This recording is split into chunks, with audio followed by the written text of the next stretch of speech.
The following is basically an excerpt um, about an atheist debating a Christian.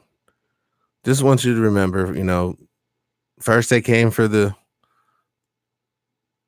whatever, and then they came for the next person, and then they finally came for you, and there was no one left. Whether you believe in spirituality, whether you believe in a organized religious structure, the word's out. They're coming to destroy those systems. Please listen with an open ear, and hopefully you will decide. All right, I'm just gonna let this play. Late. Tells the Ford report. It says the standards handled the subject straightforwardly, and then it listed the standards. So, which was it? Did we attack evolution? The most interesting thing is if creationists try to insert creationism into any standard anywhere, guess what happens? They get struck down as unconstitutional because you can't teach creationism.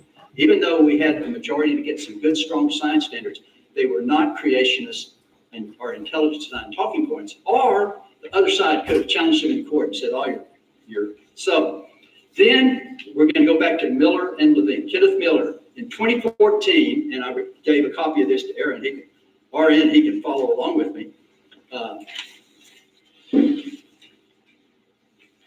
They had an assignment in their book that was adopted in 2014, and I was for all the textbooks to be adopted once these books came out, because at the time I said they'll have to explain the sudden appearance and stasis in the fossil record. They'll have to explain how the cell got its complexity. I said, this is great. That's all I want. That's all we wanted. Well, in Kenneth Miller and Levine's book, in 2014, biology, it says they had an assignment, the history of life, and I have assignment for students to think critically and evaluate the evolutionary origin of ribosomes. And here's what they had in their book. Evaluate scientific explanations concerning the complexity of the cell, ribosomes, which are composed of RNA and proteins and are part of the complex structure of cells. One hypothesis proposes that the earliest cells may have produced proteins using RNA. Hold on, I want to see if I can help the sound. And the ribosome proteins from added gradually. Evaluate the proposed explanation of the evolutionary ribosomes based on the evidence that has been presented to support it. Wow, this is exactly when I saw this in the middle of the exactly what I can't wait to see. My prediction was because you think we know. As you can see, here's a picture of the ribosomes, color in there that they had in their textbook. And in this, they said ribosomes consist of 4 ribosomal RNA molecules more than 80 different proteins. The origin of this complex. Can you hear the sound? New research, however, has led to some surprising findings. Okay, here is the evidence that they give in the textbook for our Texas students. One of these is that part of the ribosome where the chemical bonds are formed between amino acids completely lacks proteins. This is true of other key places in the ribosome as well. So it's now clear that ribosomal RNA itself carries out the most important task in protein synthesis. How should we understand it? Okay. All right. Let me change this up. Hold on. Because this is kind of important. As you can see, here's the picture of the ribosomes in color that they had in their textbook. This is from their textbook. And in this, they said ribosomes consist of 4 ribosomal RNA molecules, more than 80 different proteins. The origin of this complex structure has long been a mystery. New research, however, has led to some surprising findings. Okay, here is the evidence that they give in the textbook for our Texas students. One of these is the part of the ribosome where the chemical bonds are formed between amino acids completely lacks proteins. This is true of other key places in the ribosome as well. So it's now clear that ribosomal RNA itself carries out the most important task in protein synthesis. How should we understand and evaluate this surprising fact? One interpretation supported by the evidence is that the earliest cells may have, they're hedging their bets, produced proteins using RNA alone. That over time, proteins were added to the RNA in ways that improve the efficiency of the process, leading to today's more complex ribosomes. So, if you're a student, he said, let's tackle the assignment presented by Miller and Levine to evaluate proposed explanation for the evolution of ribosomes based on the evidence presented to support it. Well, what was the evidence they presented? They said, well, most of the action takes place with RNA molecules alone, but no proteins are involved. So here are some of the questions that could be asked. Are there any cells anywhere today that do not have proteins? No. Can you have life as we know it without proteins? No. Are there any proteins anywhere in the living cell today that was not made by a ribosome? No. Therefore, but if you have life today as we know it, but can you have life today as we know it without ribosomes? No. Okay, that's where you get to respond in a second. Is there any pure RNA-only molecular machine that makes proteins today? No. Do they have evidence that it ever existed? No. Would actual evidence of RNA-only ribosomes be better than speculating that the earliest cells may have produced RNA? So how robust is the single surprising fact they provide, that ribosomal RNA carries out the most important task in protein synthesis? Does it explain the origin of the ribosome? No. Does it explain how it became incorporated with more than 80 different proteins? No. Does it explain the origin of the original 4 RNAs? No. Does it explain how they were formed? Does it explain how they were joined together? Does it explain how the messenger RNA with the coded instructions found them once they were joined together? Does it explain how they were able to reproduce themselves? No, no, no. Were all the 80 proteins in the ribosome made by the ribosome? Yes. That's what I would think. Do they know which of the 80 ribosomal proteins were added first, or second, or third, or so on? Can they add an extra protein today to further improve the efficiency of the process? No. Do they know the function of the ribosomal proteins? Is it a frame? Is it a support structure? A chassis? Can you make a support structure out of pure RNA? Can RNA without protein support itself and make another protein? They don't know. If not, how can you have a ribosome without a protein? And how can you have a protein without a ribosome? Consider an automobile. Can you say that the engine carries out the most important task? How plausible is it then to conclude that the engine gradually added a chassis that improved the efficiency of the process, leading to today's more complex automobile? Anyway, strange analogies that don't hold me too hard on those analogies. But bottom line is, there is a lot of complexity, and this picture that they have in their book is from what's called a prokaryote, or ribosome, which means it's the earliest cells before eukaryotes like us. Therefore, this goes way back. I checked to see what I could find, but ribosomes have been around for almost since life started. But they didn't start with the first cell. Way too complex to have started on the very first cell, from my point of view. Therefore, evolution would then have to account for it, because evolution, it accounts for life changing after it got started. But anyway, so that's my challenge on the complexity of the cell. That's why I was excited to see how the textbooks would handle it. I predicted they wouldn't handle it very well, and to me it looks very weak. Thank you. Thank you very much, Dr. McElroy. So with that, we're going to kick it over to Aaron Ra for his opening position statement, and want to let you know whether you take the position of creation or evolution, we hope you feel welcome here. Consider hitting that subscribe button, as we have a lot more debates coming up. In case you want reminders, hit that little notification bell next to the subscribe button. And with that, we will go to Aaron for his roughly 5 to 10 opening statement. And so, Aaron, thanks so much again for being here, and the floor is all yours. Thank you. I was told that this was going to be a discussion about evolution. I should have predicted that we weren't going to get anywhere near evolution. We were going to talk about abiogenesis the entire time instead. But that's just one of the frauds, falsehoods, and fallacies that you get with creationism. Now, I can present an explanation for synthetic proteins and for abiogenesis, and to show you a distinction between ribosomes and prokaryotes, because they are nowhere near the same thing. But put all that aside for the moment. The reason that I became an activist, the reason that I got involved, this is much because of you. I was working in an area where I was able to do an unprecedented amount of research. I'm sitting in front of a computer all day. I've got unlimited overtime, and all I'm doing is studying all the time. And I find myself in discussion groups with various theologians and scientists and so forth. And they're both sides encouraging me to read this, read that, read this. So for several years, I was on this steep learning curve, and I got inactive in it when I saw when a number of Christians were bragging to me about how their churches had all illegally voted as a lobby, exactly as their ministers had told them to do, in order to place certain judges and senators and school board members and so forth, in order to enact what they were calling a culture war that I was not even aware of was going on.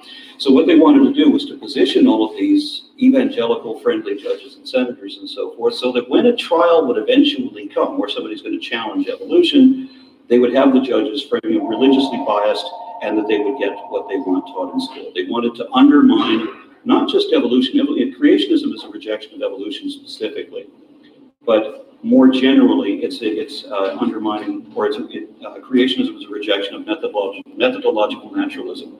They don't want to have things that can only be tested to be verified. They want to use magic, literally. Thus supernatural. Supernatural equals magic. Magic equals miracle equals supernatural. They're all the same thing. So they wanted to have magic apply as a scientific explanation in science.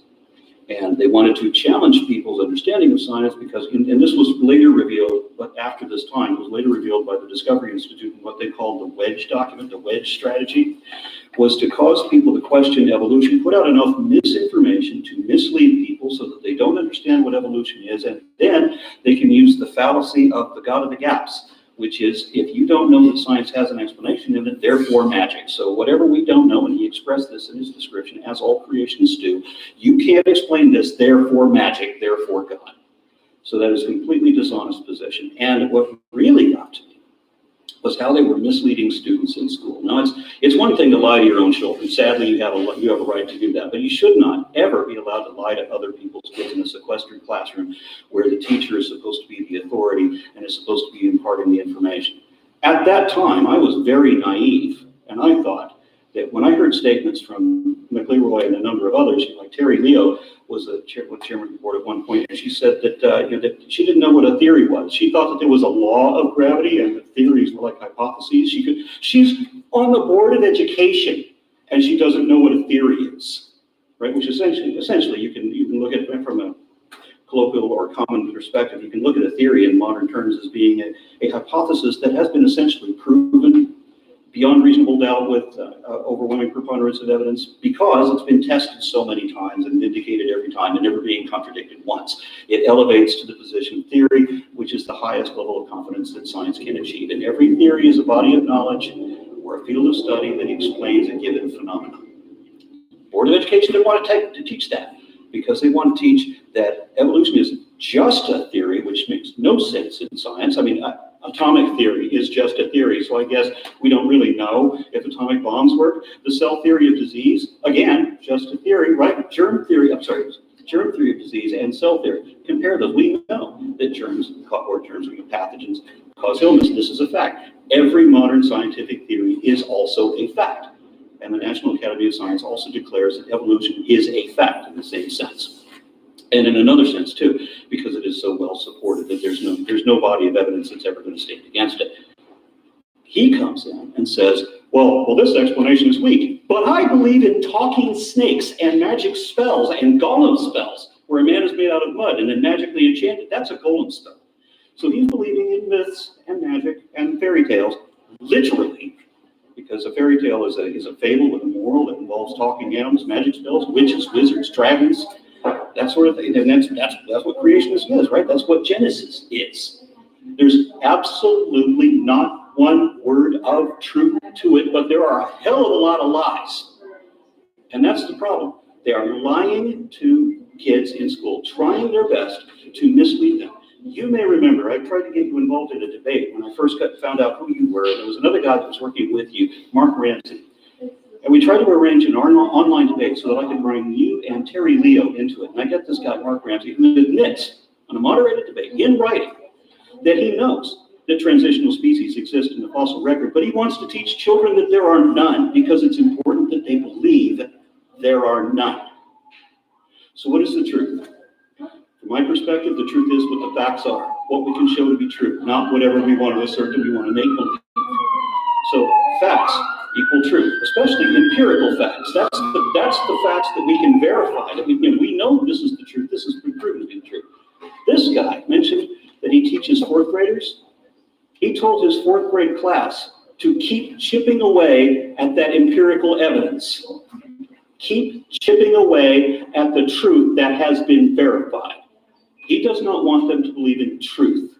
He doesn't want them to understand what facts are. He wants to tell them something else. And he wants to rely, oh, well, science can't explain this, or he doesn't know what science is, or he doesn't understand the explanation that science gave. Therefore, God, therefore his book of fairy tales, which we have conclusively disproved on every point. We know that there was no Adam and Eve. Other Christians are declaring this now. Francis Collins was the director of the Human Genome Project. He announced there cannot be an Adam and Eve. Genetically, it's impossible. They did not exist. We know the Tower of Babel didn't happen. We know what really happened and what it's based on, likely. We know that the global flood of Noah's Ark did not happen. I've got an 8-part video series explaining the different ways, the different types of science that proves that never happened.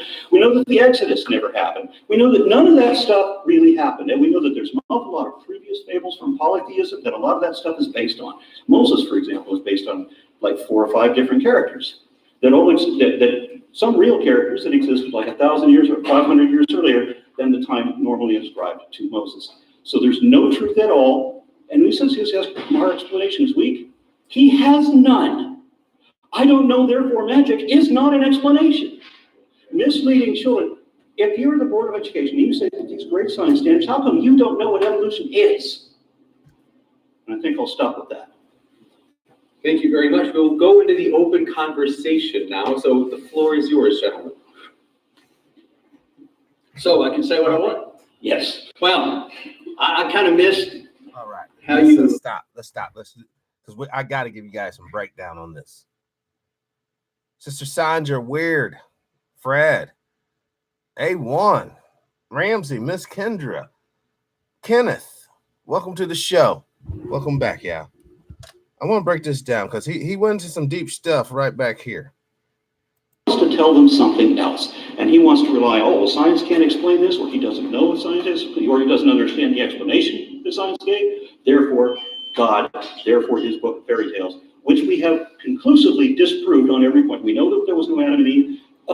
Now, the reason why he's going to say that he knows there's no Adam and Eve, the Adam and Eve that's presented through, I guess, the white evangelical lens of Christianity, absolutely, it's genetically impossible. You cannot have black folks from white folks.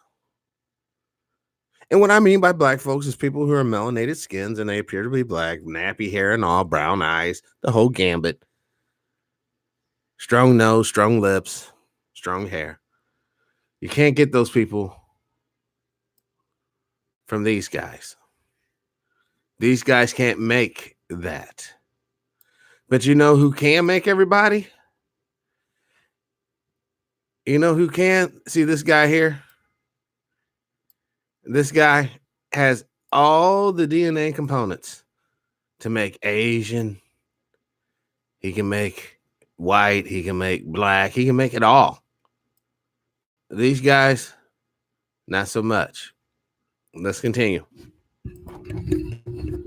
Other Christians are declaring this now. Francis Collins was the director of the Human Genome Project. He announced there cannot be an Adam and Eve. Genetically, it's impossible. They did not exist. We know the Tower of Babel didn't happen. We know what really happened and what it's based on, likely. We know that the global flood of Noah's Ark did not happen.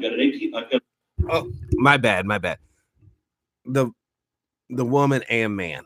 Sister Sandra is exactly right. The woman and man can make every other human being. So if Adam and Eve, if they were honest, and this is a tough thing to ask from a person who's been dishonest for so long. If a person was honest and it's like, if Adam and Eve were black, would it all make sense then? But see, then you have to give up black or white Jesus. Then you have to give up, white people are basically the image of God because, the Bible says, let's make man in our image, right? Or as Aaron Rod would say, the golem spell would go, we're going to make man into our image. We have to understand what's at play here. We have to understand it. I'm sorry. People have died. for this information, quite literally. Let's continue. Got an 8-part video series explaining the different ways, the different types of science that proves that that never happened. We know that the Exodus never happened. We know that none of that stuff really happened. And we know that there's an awful lot of previous fables from polytheism that a lot of that stuff is based on. Moses, for example, is based on like 4 or 5 different characters that some real characters that existed like 1,000 years or 500 years earlier than the time normally ascribed to Moses. So there's no truth at all. And he says our explanation is weak. He has none. I don't know, therefore magic is not an explanation. Misleading children. If you're the Board of Education and you say these great science standards, how come you don't know what evolution is? And I think I'll stop with that. You know, one thing that's pissed me off. How come we just can't say it like it is? It wasn't for WS. All right. You insiders, you guys know what I'm talking about. It wasn't for WS. This guy would not have been either elected or appointed the Board of Education. It wasn't for WS. So as long as he toes the WS line that Adam and Eve are white, Christian, basically Christians, the white man's religion, even though it comes from Kemet. Just like Islam came out of Kemet. Just like the Hebrew Israelites, the true ones, are melanated. But no one wants to say these unpleasant things, and I get it. Because the people who are in power, the people who have quite literally the power of life and death, says no, it has to be this other way. Because if not, then all suddenly it doesn't work and we're throwing away all religion. If the origins of this Christian thing can't be white, then you watch, it's going to be tossed to the fucking side. And it will be forgotten that was ever even important. Let's continue. Thank you very much. We'll go into the open conversation now. So the floor is yours, gentlemen. So I can say what I want? Yes. Well, I kind of missed how you attacked what I had said. I was looking at the evidence. I'd asked for evidence. I went to a science biology book that was written for our Texas students. I went right to the section. I read from the section where they had. I just can hear his hatred for black folks in his voice. And it's so sad that the folks down in Texas has to have characters like this in their school system. You know, this guy is just not a Tom Dick off the street. This guy's a member of the doggone Board of Education, y'all. Let that sink in. As a member of the Board of Education. This guy right here. It's really sad.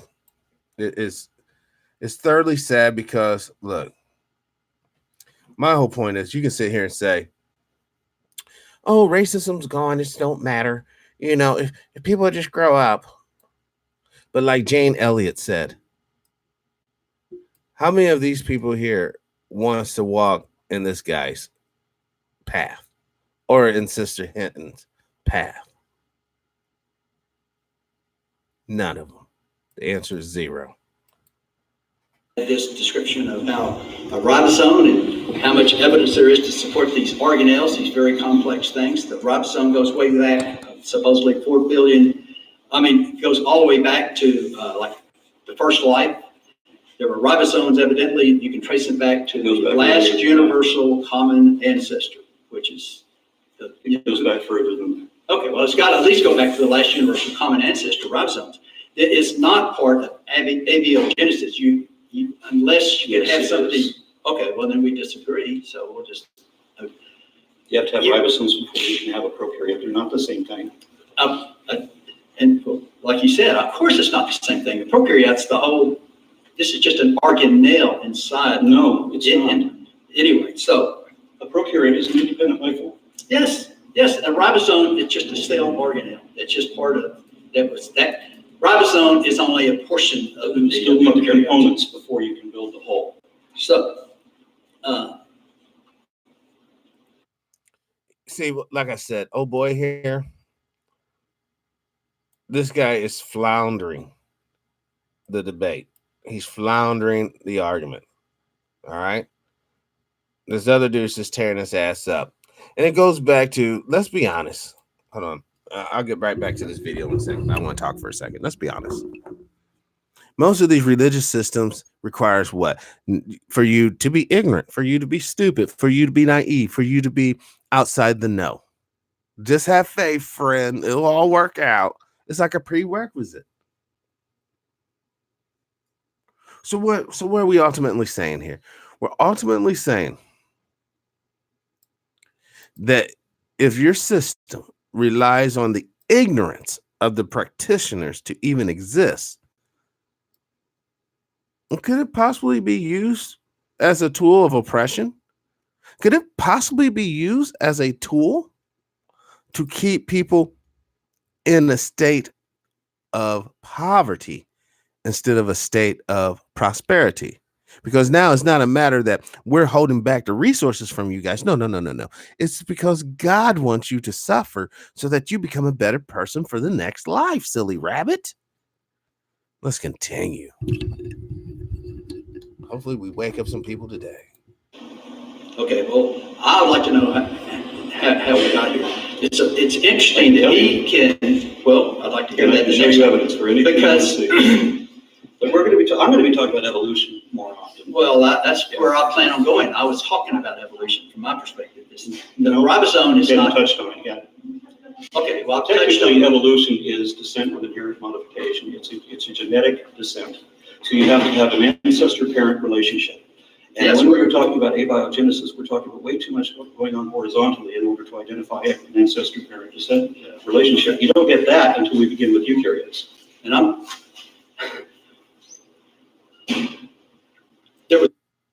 Hold on. Damn. See, this is why I love this audience for. Before we go further, don't forget, these gentlemen are down there in Texas, okay? This is, I guess, one of the Board of Education members. This is the moderator, which really doesn't say too much during the whole debate. And this is another participant of the debate. Now, this question or this comment is from Brother James.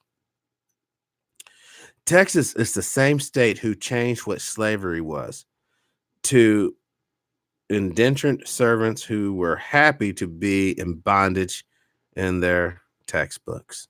Did you hear what the brother just said? They changed. This dude right here was a part of that cabal, the ignorant motherfucker, because he's ignorant as fuck.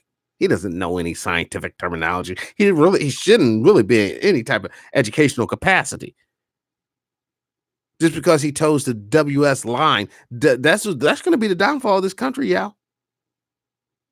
Because there's more of these Mr. Wimplesteins than you can shake a stick at. Now the moderator knows, oh my God, this guy over here is just crushing poor fool here. But let's continue. I don't want to be biased or people accuse me of totally tainting this deal. So let's continue. There was no life until there was a ribosome, is your position. Okay, I No, know that's not what I said. I said there were ribosomes before there were life. there were ribosomes before there were life. Okay. So, okay, well, let's just grant that. It's very complex. I just want to grant the complexity of the cell. And we will get to evolution, and that's the only abiogenesis. I never would have considered that as part of it. But anyway, so as far as theology, so far, I mentioned that I believe in the beginning God created heaven and earth. It's the most reasonable explanation. That's what I would like for people to come away from this. When we get finished with our discussion, with our debate today, I'd like you to consider which is the most reasonable explanation, RN's or mine, okay? And I think I am convinced that I have more evidence, more support for the fact that God creating is the most I guarantee you don't have fact one that implies that. You have no evidence whatsoever, and you're ignoring all the evidence I can present. You literally have nothing. I've spent more than 20 years arguing with creationists about their evidence. They haven't got it ever, and you've never been able to present any either. You have a book of fairy tales, and that's what you believe, and that's it, and that's all. Reasonable would mean that we have a reason to imply that. Now, we know that evolution... Here is the reason. WS.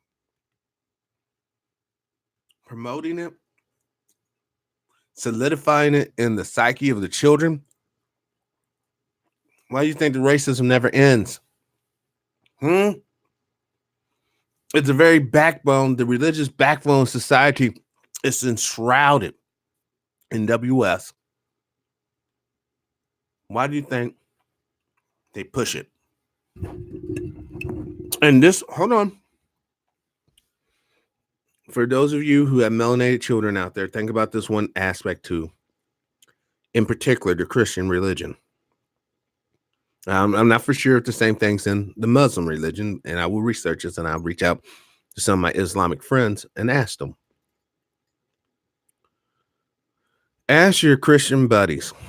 Don't just take my word for it. Ask your Christian buddies, were any of Noah's sons cursed? And if so, what did that son look like? And they're going to say it was a black son. He was cursed for apparently seeing Noah's dick, for lack of better words. Now, the thing about it is the Noah that they present to you in this book is a white guy. How could a white guy have a black son? Straight up without having a black mother, obviously. But apparently he had all the races on the boats. And once again, because certain religions, and I'm not going to Rudy Poot any one religion. All right. I get it. The need for spirituality is strong. Okay. But where do the Asian people come from? No, straight up. Where do the Asian people come from? I know they obviously come from black folks because they're human as well. But I'm talking about from the Bible's point of view. Was Noah supposed to have a white son, a black son, and an Asian son? I find that incredibly inclusive, awesome family. If you want to look at racial diversity and maybe even genetic diversity, so that group of people will carry on and could possibly make a village that doesn't have a bunch of disformed individuals. But that's what I'm saying. Because I'm going to allow the atheist here to wear out this old time religion guy. Let's play this. Happens. We can observe it. We can document not just microevolution, either macroevolution has been directly observed and documented both in the lab and in naturally controlled conditions in the field dozens of times. We have phylogeny confirmed genetically and through fossils and through morphology. We have every kind of evidence you'd ever want to name, but we don't have the Book of Fables. Sorry, that's the one thing we don't have. You don't have the book of what? We don't have a Book of Fables. Another thing we don't have, and this is important, we cannot say that something is true unless we have evidence that it is true. Faith is all about asserting baseless speculation as though it were true, which is dishonest. We can't say that something is even possible unless we have a precedent or parallel or verified phenomenon indicating that possibility. So when we've determined that something is possible, we can then say that because there are many things that are not possible. We can't just say that everything is, but there's lots of things that are not possible. Before we can say it's possible, we have to be able to show the possibility exists. And so when we show, in science, we don't want to say ever, we don't want to close the door on anything.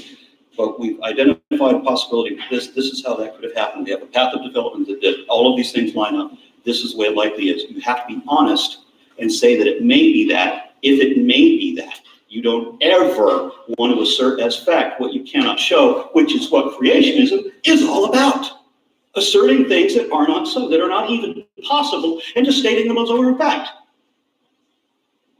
Again, Okay, did we put evolution, did we put creationism in the standards? What you did was to try to challenge it with your weaknesses of evolution, all of which were misrepresented, by the way. I've done a series of videos about that.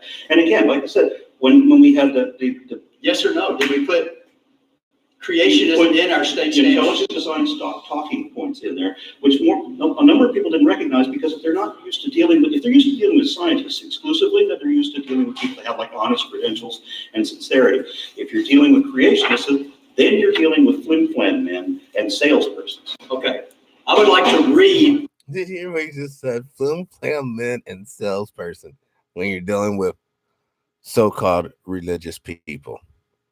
They came for the Christian. Then they hit up the Muslim. Then they came for the Sikh. Then they came for the Hindu. Then they came for the spiritual people. You're not stuffing this back in the box. It's out. And it's just going to grow from here. You guys think it's bullshit? But it's just going to grow from here.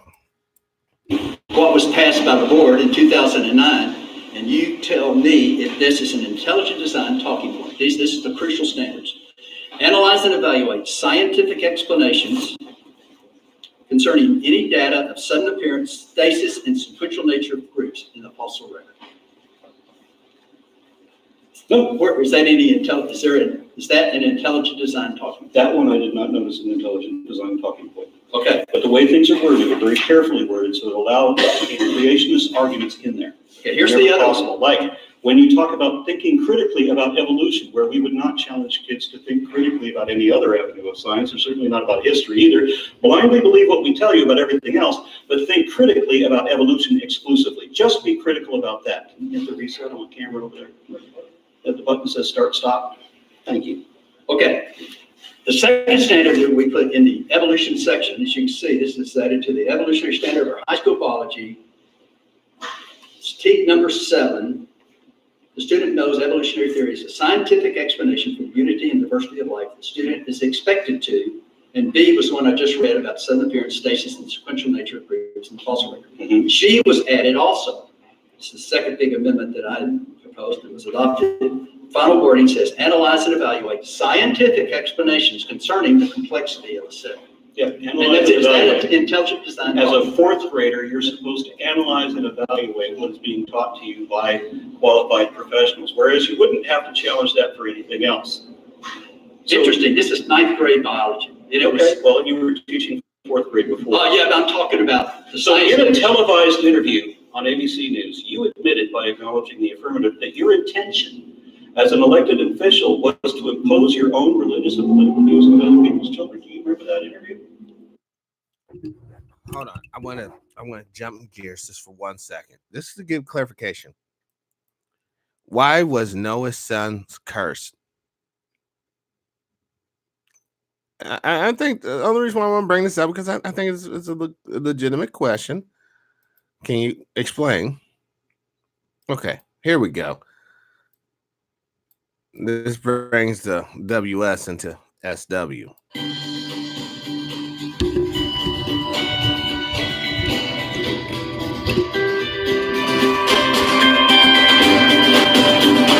I guess I'm going to have to read this. I would say crap, but I don't want to be whatever.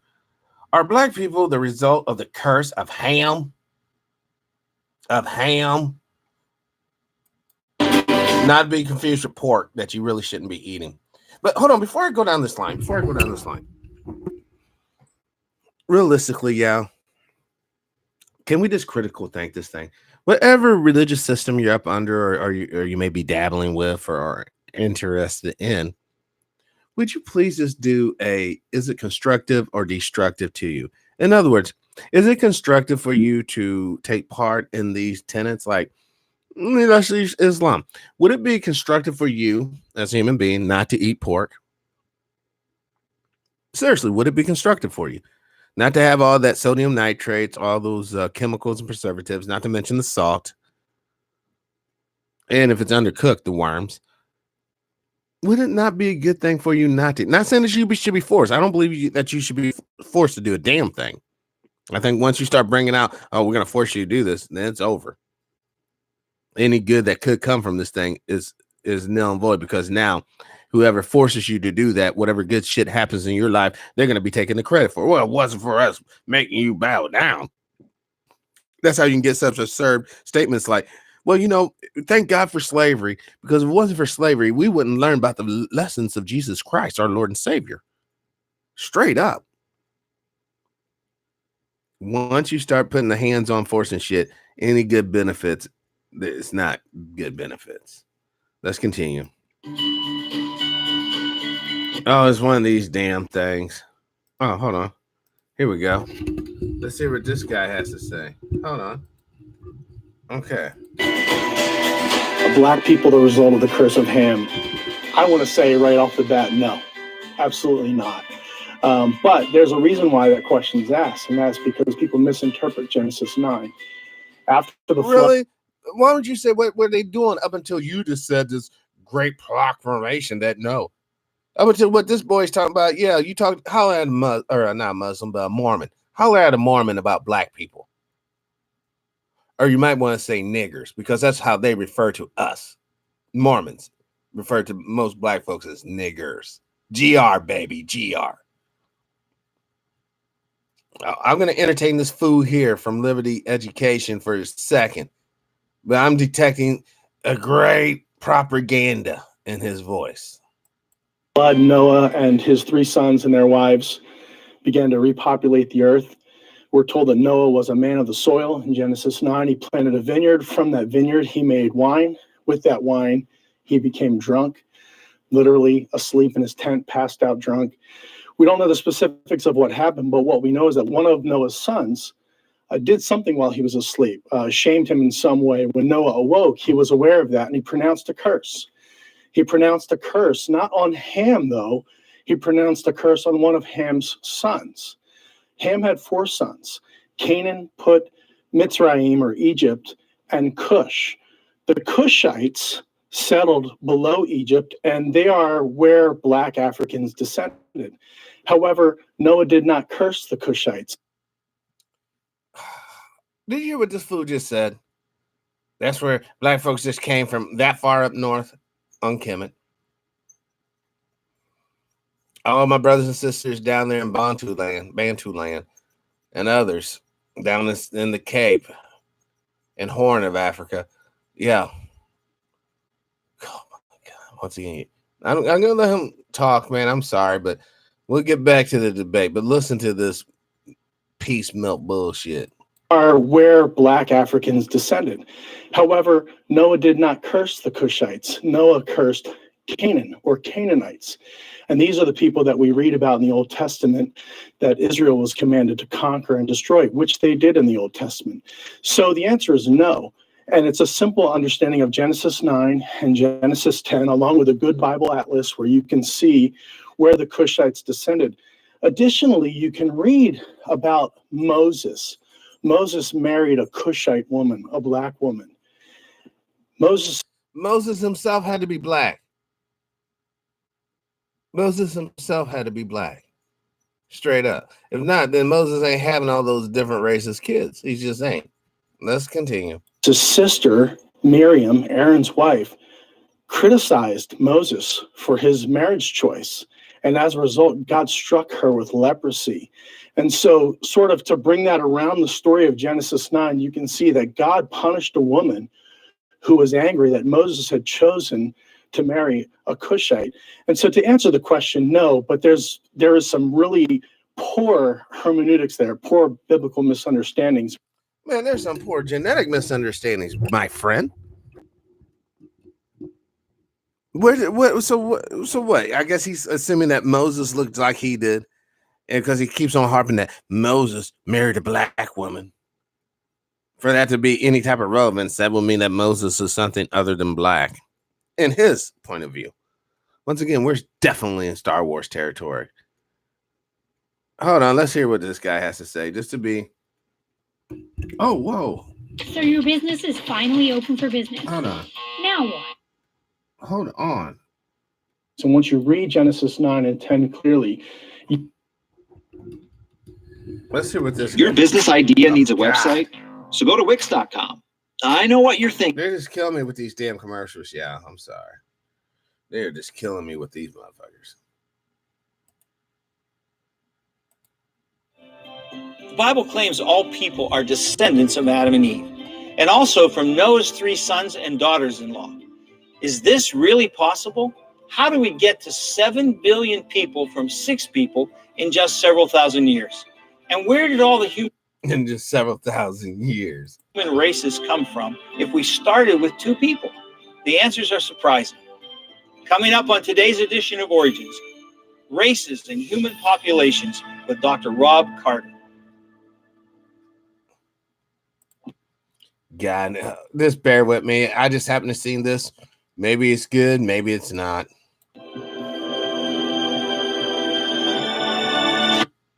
To be your host. During this program, we showcase interesting guests who present evidence from science along with other important facts, validating the truth of creation and the accuracy of the Bible.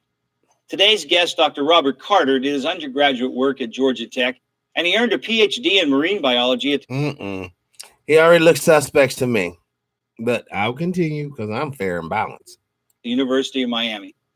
Currently, he's a popular, much in demand speaker for Creation Ministries International. Christians really need to understand. So you have something very valuable for us. I'm going to ask you to go up to the board and share it with our viewers. Okay, the first point that we need to make is that the Bible claims to be the history book of the universe. Genesis is an all-comprehensive account of God creating everything, where it came from, and how long ago it happened. So a biblical perspective has to start at Genesis 1. Yes. That's right. Now, in Genesis, it claims that all people on earth today descend from the two original people, Adam and Eve. It also claims that about 1,600 years after Adam and Eve were created, a global flood covered the world, and only 8 people who were on board Noah's Ark, survived. The Bible also claims that a few generations after the flood, all people were dispersed from a central location called Babel. That's fascinating because really then there's 3 starting points, aren't there? Yes. We start with Adam and Eve, we restart with Noah's sons and daughter-in-laws, and then we restart at the Tower of Babel. Yes. Okay. Now, thinking about Babel for a moment. Babel is somewhere over in here in the Middle East. Okay. Okay, that arrow is not quite perfect, but it's over there. The Bible says that all people migrated from that central location. But science says that people over here, hopefully, hold on, let me see if I, okay, cool. People over here created corn 7,000 years ago. Oh, and people over here were eating corn 5,000 years ago. So I don't know what kind of bullshit, and all this is. But the reality is,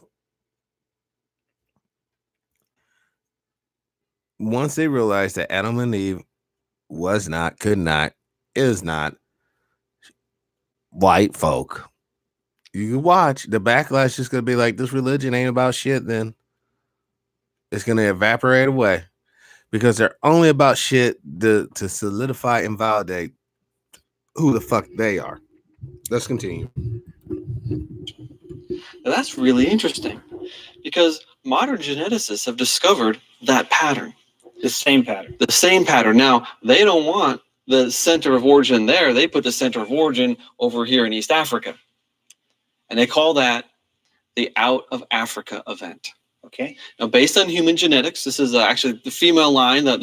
Based on actual science and shit, they show that, the black woman is the queen to all of everybody in the whole fucking planet. No matter what you may look like, from Betty White to Elizabeth Taylor to Kim Kardashian, you all came from the original woman. If you want to believe in science.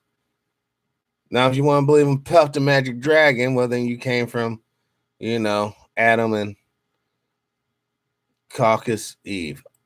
The mitochondrial DNA, they have people groups starting here in Northern Africa and then spreading out around the world, actually just like the Bible indicates. You see, as soon as you cross this, that's the Tower of Babel story. But scientists have moved the origin there because it's too uncomfortable with this Middle Eastern thing. Okay, great. So that's the basic Bible idea. Wait. Oh my God. That was kind of disingenuous.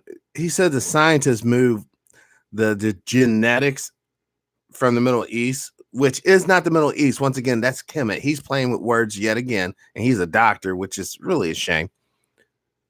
But how can science arbitrarily determine where they're finding the fossils, where they're extracting the DNA out? How can they do that? This is how we know that this is bullshit. I'm going to let it play because I want you guys to hear the fuckery just a little bit more, then we'll get back to their debate. And this is why these people are being crushed. Guys who think like him really are being crushed by guys who think like this dude here. Let's hear a few more moments because once again, I quit smoking cigarettes. So my ability to withstand bullshit is kind of low. And I'm already saying we're safely into bullshit territory with this guy. Let's continue. Yeah, of human history. Where do races come from? How do It came from some racist ass fucking British guy back in 1602 talking about I want to take over this fucking world and I don't want to, I want to stop killing, people who look like me and start killing people who don't look like me. we get Chinese people and African people and Icelandic people? Why the people look different? What happened and how do we account for them in just a few thousand years? You guys here? Listen to this fucking fool. Hold on. Listen to this shit again, man. And don't forget, this shit's being taught in your schools. Listen. People and African people and Icelandic people. Why the people look different? What happened and how do we account for them in just a few thousand years? Well, let me give you an illustration here. This is a family tree that I made for an article that I published in CMI's Journal of Creation. I call it Inbreeding and the Origin of Races. This is the family tree of the 12 tribes of Israel. Okay. Starting with Terah. Terah's Abram's dad. Terah is Abraham's father and Abraham's wife, Sarai's father, Sarah. They had Isaac, they had Jacob, and Jacob is the father of the 12 tribes of Israel. Right. Interesting. Now, you know how you inherit 50% of the DNA of each of your parents. Yes. Well, that means you have 12.5% of each of your grandparents. And 6.25% from each of your great-grandparents, and then 3-ish% from your great-great-grandparents, and 1.5% from your great-great-great. So every generation, you get less and less DNA from your ancestors. If this is 50%, and that's 25, and that's 12.5, these people should be in about the 6% range. About 6% of their DNA should have come from Terah. Okay. Except because there's so much inbreeding in this family. Because Abraham married his half-sister. Isaac genetically is identical to their brother. Now, this is the part that was going down up there in them caves. Wow. Ooh. But see, the Isaac then married his second cousin, and second cousin once removed Rebecca. But then Jacob married his cousins Rachel and Leah, who are much closer than cousins because they're all related in multiple different ways to Terah. And when you add up all the percent similarities here at the end, they're not between 1.6% identical and 6.3% identical. That's about the range it should be. They're actually 22%. That's a huge difference. So 22% of these 12 brothers, their DNA is identical to Terah's DNA. But not only that, a lot of... All right. This guy's a clown. Let's go. No, I don't. In one of your publications, you said that, you said that the important aspect of Darwinian evolution is its naturalistic claim that all life is a result of purposeless, unintelligent material causes. But in fact, there is not a scientist that ever said that, is there? I don't remember saying that. Well, yeah, I I have don't remember, usually but it's in writing. 99% of In the time. another public statement. Well, I can tell you what. In another public statement, you said that most of the books we are considering adopting claim that nothing made a spider out of a rock. Not one science book ever declared anything similar to that, or that any reasonable person could. I remember making a comment about a spider and coming out of the rock. I think that was back in 2003. So that's. I was looking at that when I was 8, and you're the chairman of the board of education. Well, And you're making statements like that. Oh, I wasn't at that time, but I was a member of the board. It's fine. Where did spiders come from? Spiders are arachnids, and I would contest that they originated in Eurypterida, but we still need the fossil identification for that. We know phylogenetically where they were placed. Nothing ever came from a rock, except in creationism, where Adam was created as a golem. Brother Derek, welcome to the show. Peace and power. We're doing a a situation. I'm trying to show everyone just how the basically the atheists are destroying Christian doctrine. They're destroying religious fortitude, and their ultimate goal is to separate humanity from spirituality. Thus, they don't have to go back no more and try to re-edit some things. Because once you start talking to people and they find out that Adam and Eve indeed were not white, they had to be melanated if they were the first people on this planet. And that's how you get all these other people. Because, see, we're living in a time where you just can't tell people, sit down, shut up, and accept this as reality. No, people can sit down and shut up, absolutely. But once you go down the way, they can jump on the net and do a couple of researches and find out a couple of things. In other words, check this out. Dad. Check this out. Dad. I know. Hold on. Check this out. Dad. World War II. How many people died? Dad. Yeah, I get you. Hold on. Look at this right here. 85 million people died during World War II. But you only hear about 6 million small hats. 6 million small sombreros. All right? Hold on. I want to give you a breakdown. Hopefully this will be the right page. I want to give you the breakdown of the armies and how, because you'll be shocked at who did the most killing. You'll really be shocked. Normally, the person who does the most killing wins the war, right? Not so much. Not so much. Hold on.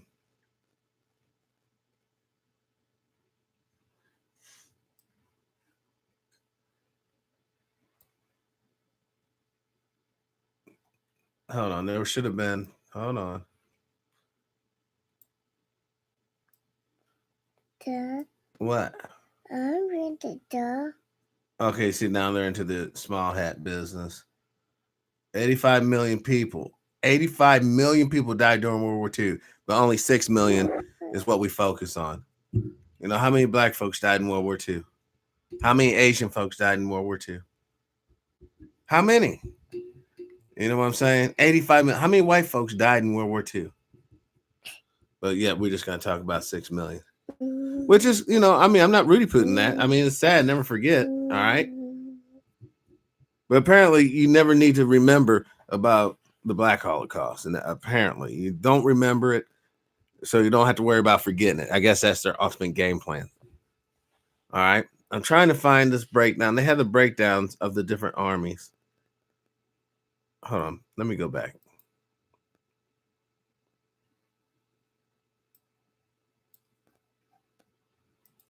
How many people did Germany kill in World War II? Right?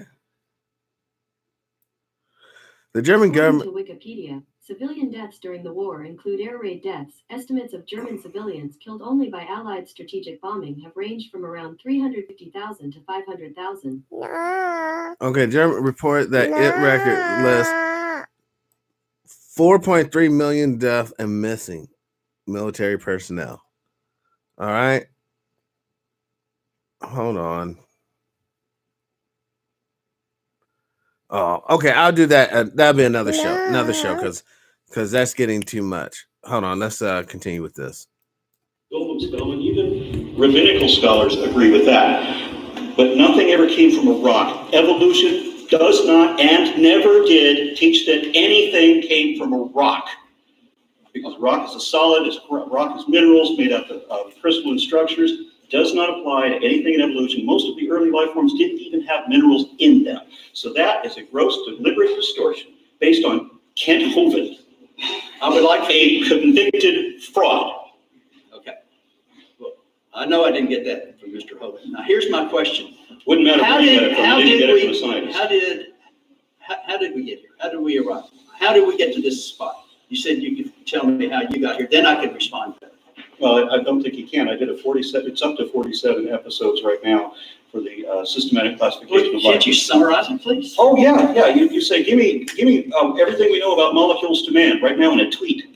I'm sorry, there's a little bit too much there. Well, where did the matter come agree. from? Where did the matter come from? Where did the matter come from? Yes, there's a Well, matter again, here. we were supposed to be talking about evolution, and now you want to be talking about. And what was the other part of creation? Well, creation implies a if we creator. were talking, yeah, we don't want to assume things that aren't evident. So you asked me where we came from. Now you want to know where the matter came from. Are we talking about evolution, which is an aspect of biology, or do you want to go into stellar nuclear synthesis? Well, rock isn't matter. I'm just going to go back. The complexity of life is not an argument for God. That's important to state. I agree, because our God is the simplest and most childish excuse men ever made up for things they couldn't understand, and that's why that answer has always been wrong. We used to think that comets were an omen. We used to think that diseases were witchcraft. We used to think that epilepsy was demonic possession, all of that. And every time we were not satisfied with the supernatural explanation, we sought the real answer. It turned out to be a revelation of whole new fields of study. Now, don't get me wrong, y'all. God is real. The Most High is most certainly real. The reason why I'm bringing you this information, I want to let you know, because the bag's out, the cat's out the bag. Too much information has been let out to let you all know that Adam and Eve had to be black. So what does that mean? That means Noah's black.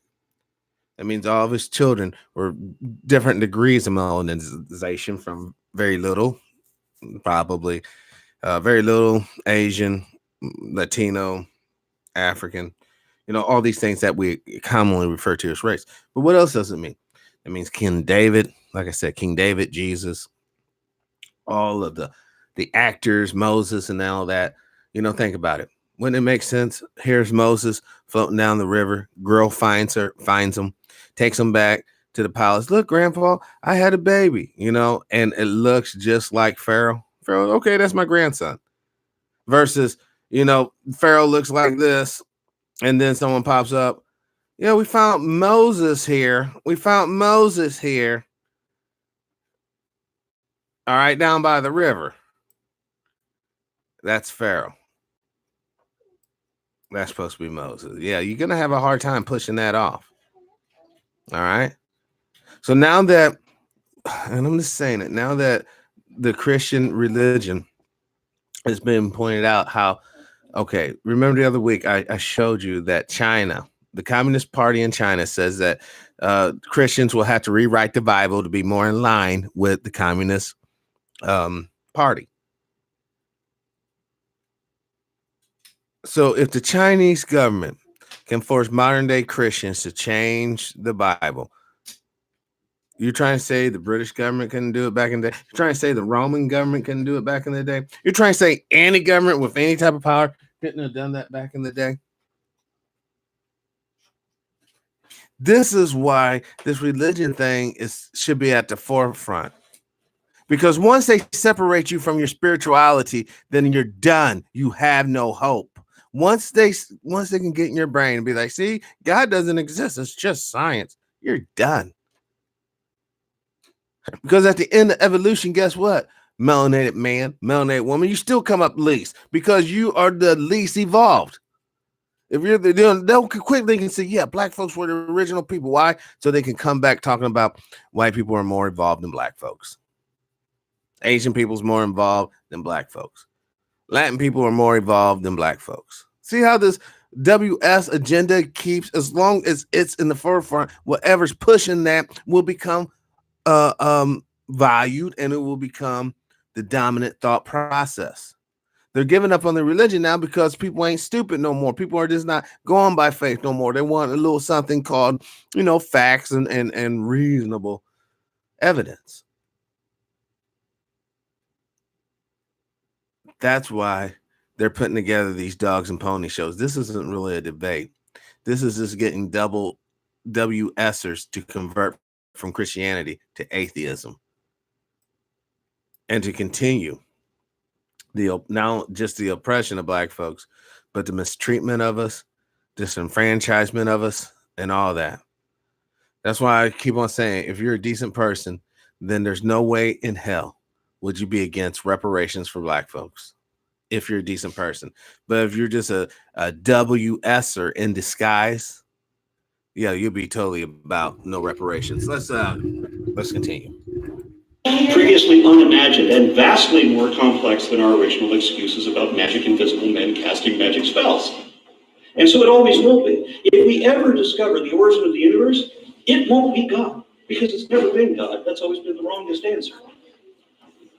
Okay, so I don't know how to respond when you said this. Well, go ahead. I mean, the quote about the rock, the spiders is pretty interesting. Oh, We know that there's spiders today, and if you go further back in time, if there was.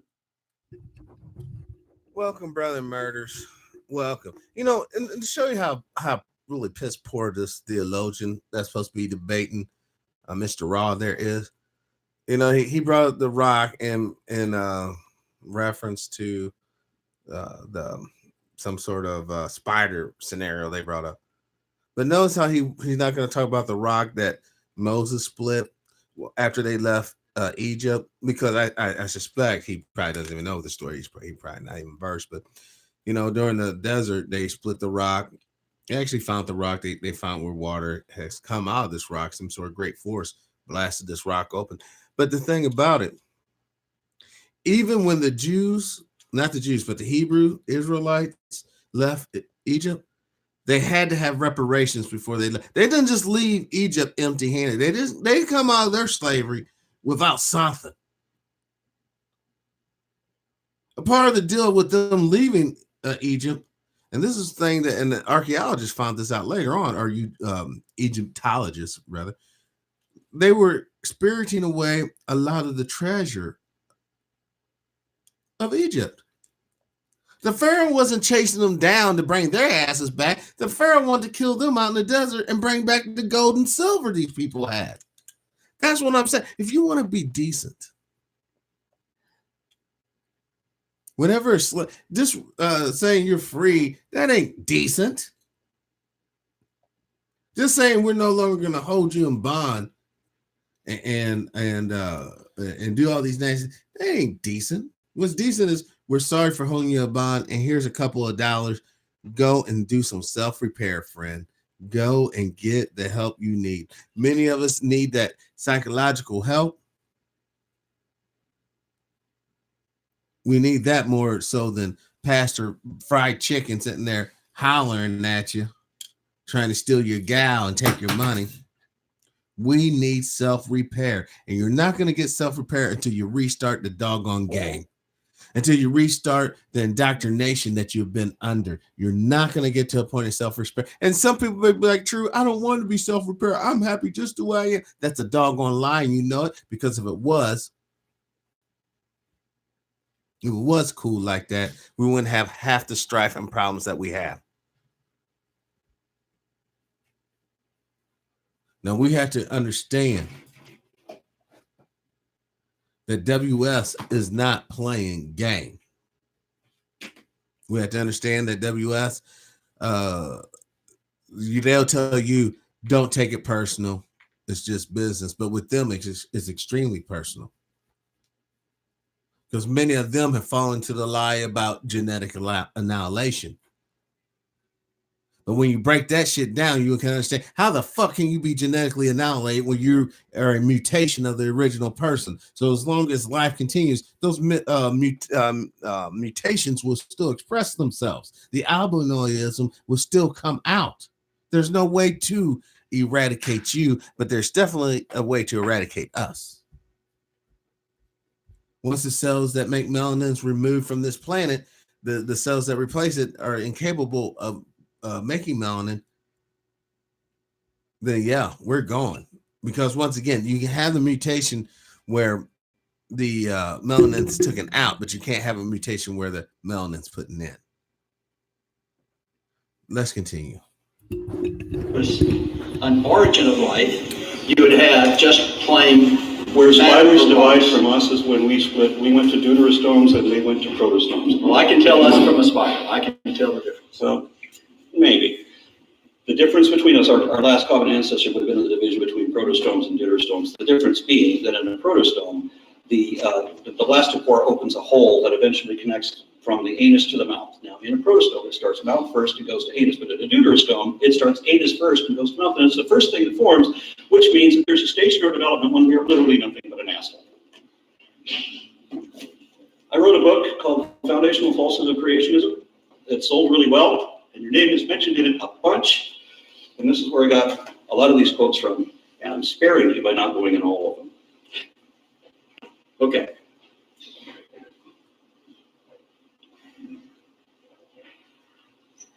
If you look at the evidence that is for, we're talking about life. Life is present on the planet. Start off with an early simple life. Do you believe it was just originally just a singular cellular life? And then that's all become what we see in the world today, the diversity we see in the world today? The evidence indicates that it was simpler than that, and it wasn't just one, that it was whole populations of them until they finally acquire all 7 criteria to be qualified as life. And then from then, and we have the earliest prokaryote fossils date back to like 3.77 billion, with a B, years ago. And we know that, like, people will argue about the Cambrian explosion because they don't understand that there was a point where 2 different organisms developed hard shells at the same time. Arthropods and mollusks both developed shells at the same time. So suddenly, you know, soft-bodied animals are very difficult to find. We can find them. We have found them. We've got lots of pre-Cambrian life forms in the fossil record. But there was a huge plethora of them when they started developing shells, because shells preserve very well. So back in Darwin's day, when they didn't know about microfossils and they hadn't explored very much, they just barely discovered what fossils were. They had a mystery as to why life stops there. But prior to that, there were no mammals 100 million years ago. There were there were no birds 200 million years ago. There were no vertebrates at all 400 million years ago. Period. So all we have they had chordates, but not yet vertebrates. So we know that all of these things develop sequentially, and that there's a point when you get back like 5 billion years ago where almost everything is soft-bodied or single-cellular. And when you get back like 1 billion years ago, they're all single-cellular. And so there's no correlation with the biblical story ever at all in anything. How did all this complexity and diversity of life happen? It's an emergent process. It's inevitable. When you talk about anything, yes, when you talk about anything at the subcellular level or the cellular level or the molecular level, anything at the molecular level is going to be numbers that are incomprehensible to our experience because you're using a different metric. And any pattern that you see, like this, if you zoom in on any one of these things, you're not going to see this larger pattern. This is an emergent thing. You can't see this pattern unless you back up far enough to see it. That's what emergence is.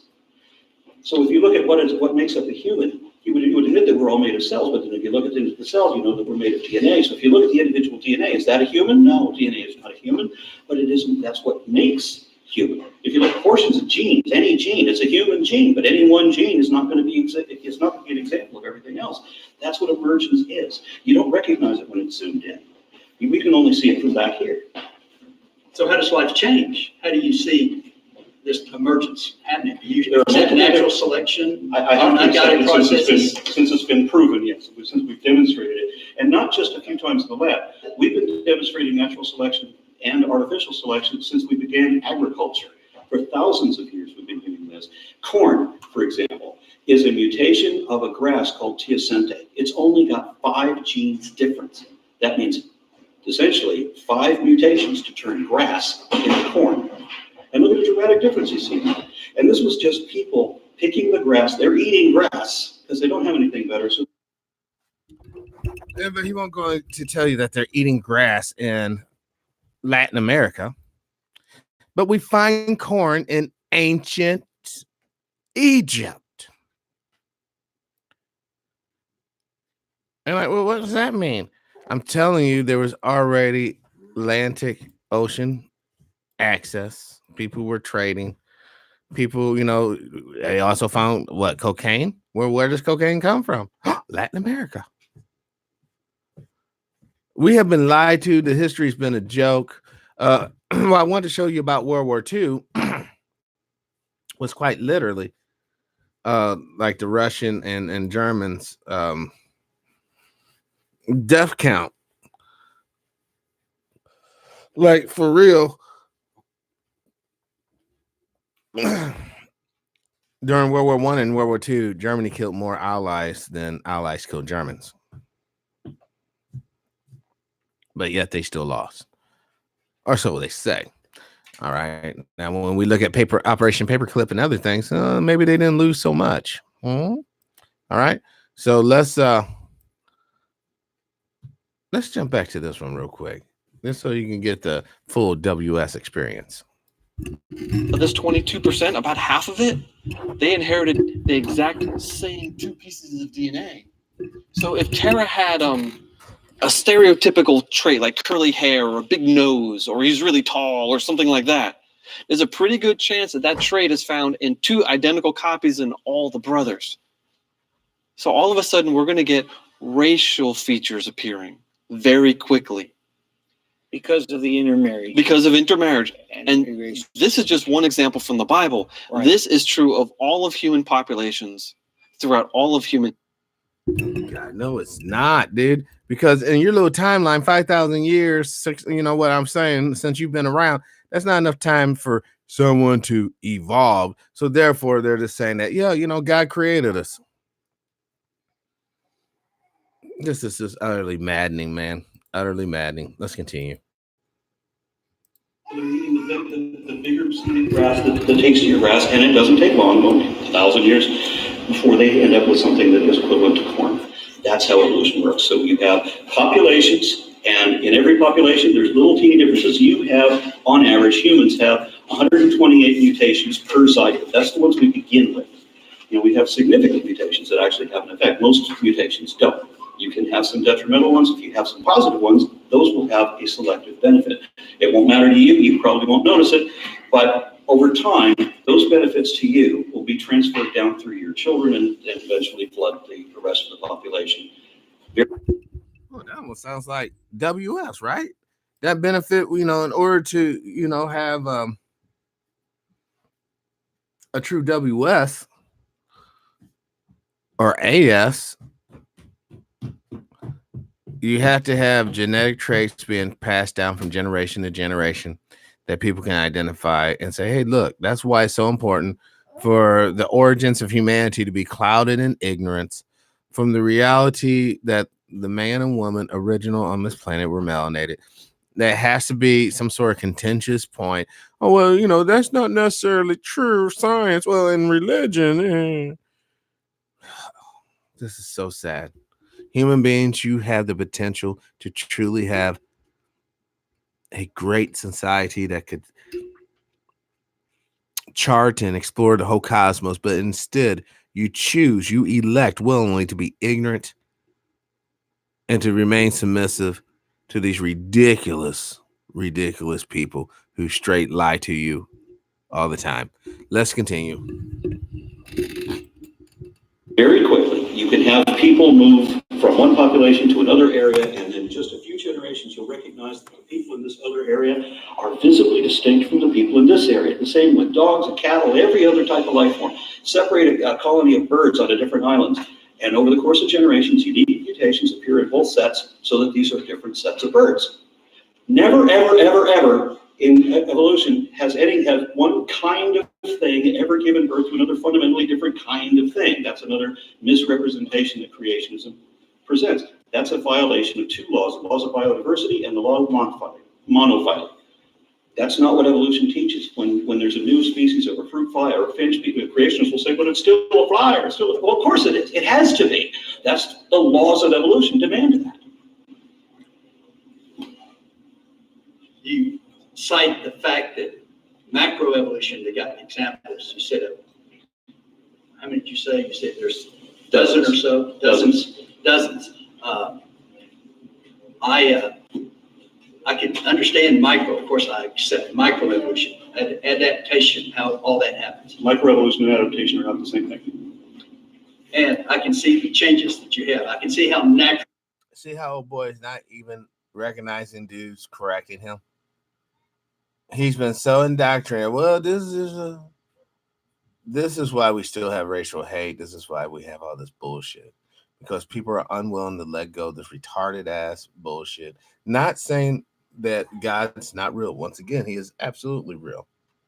But once we go down this road, that if he's not in this limited capacity, meaning the first two men, the first man, the first woman are white, Jesus white, all the prophets are white, Muhammad's white, everybody has to be white. Fuck, even Buddhists is probably blonde hair, blue eyed.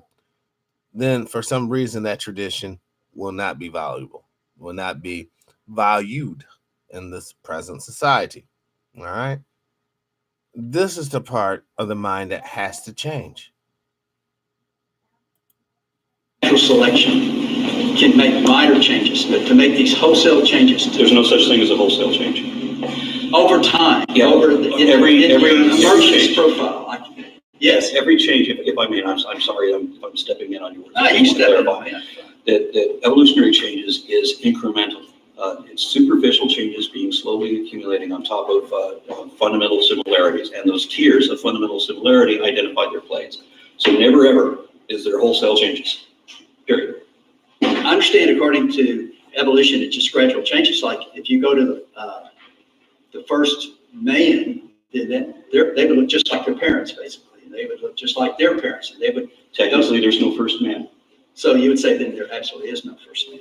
Okay. Yeah. So just like there's not a first dachshund. If you had dog breeders and they produce bloodhounds out of a feral like wolfhound, and then you get out of bloodhounds, they get basset. Oh, God, dude. Yeah, but you know he fails to answer the very really critical question. Where did the wolf come from that you're gonna draw the Dachshund out of? I mean, you know, once again, because it comes from not wolves, but let's just be humans, because humans come from the black man, black woman of Kemet. That reality being said, being pushed, is a threat. That's why this guy will come up. Okay, that's why this guy would basically come up as a straw man for this guy to psychologically beat up. This dude is over here, his whipping boy. They're still rolling on WS because at the end of the day, you're gonna watch later on. This dude's gonna come out with videos saying, "Yeah, you know, the Nordics and all these people were superior men. That's why they built ships. Science will show you that, you know, they went out and colonized people for a reason because they're smarter." Blah fucking blah. All right. That's where we're headed. Hounds, and you can see these increments, and you get from basset hound to get to bloodhound, but these are still dealing with populations of puppies until we begin to recognize these general trends in the different breeds. So which one would you ever be able to point to and say that was the first dachshund? That you never had? I understand that, but that makes total sense. If you can't find a first Adam, you could not go to a first man. It would just blend all the way back to the universal. Now we can. Yeah, we can't. There can't be no Adam. See what the boy just said? See what the little. Hold on. Listen to this shit again. Listen to it again. Incremental.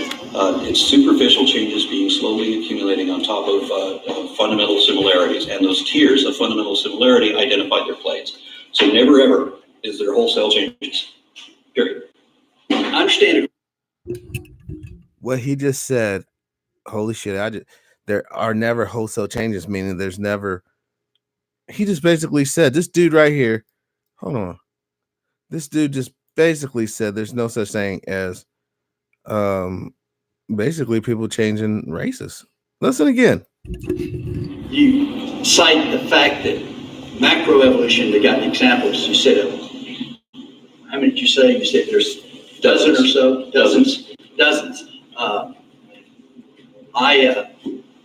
I can understand micro. Of course, I accept microevolution, adaptation, how all that happens. Microevolution and adaptation are not the same thing.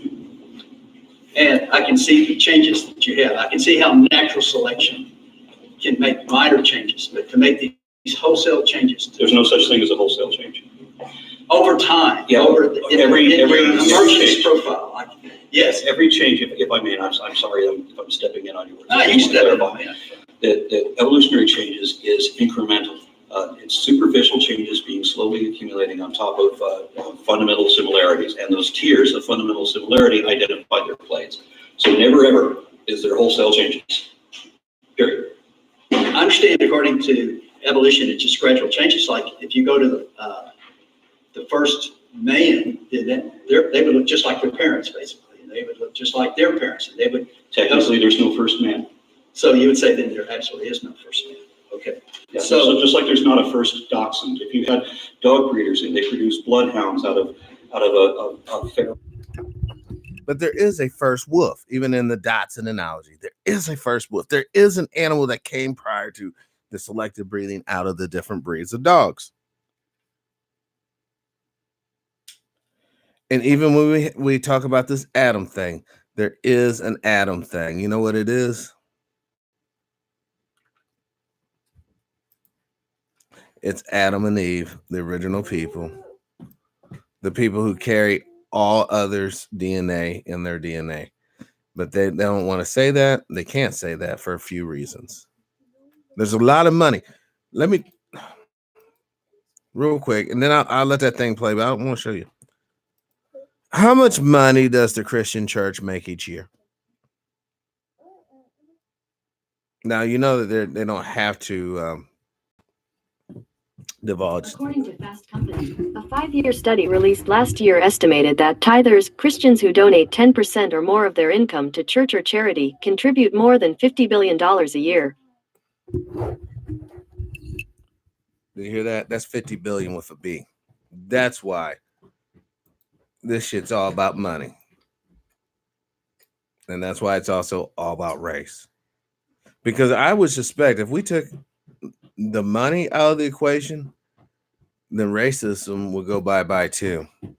All right, let's continue. Like wolfhound, and then you get out of bloodhounds, they get basset hounds, and then you see these increments, and you get from basset hound to get to bloodhound. But these are still dealing with populations of puppies until we begin to recognize these general trends in the different breeds. So which one would you ever be able to point to and say that was the first dachshund that we've ever had? I understand that, but that makes total sense. But you can't find a first Adam. You could not go to a first man. It would just blend all the way back to the universal. Now we can say that there's a genetic distinction that when it first appeared, you might be able to identify, okay, the first time we had this chromosomal fusion, what Kenneth Miller mentioned. And this is another point too. When the intelligent design theorists put out this wedge strategy where they wanted to misrepresent evolution until they fooled everybody until they got to this court case, they got the court case that they were predicting they were going to get. It was called Kitzmiller versus Dover. And it was a conservative Christian Republican appointed judge that presided over that case. However, he was not biased. He didn't rule on behalf of his religion.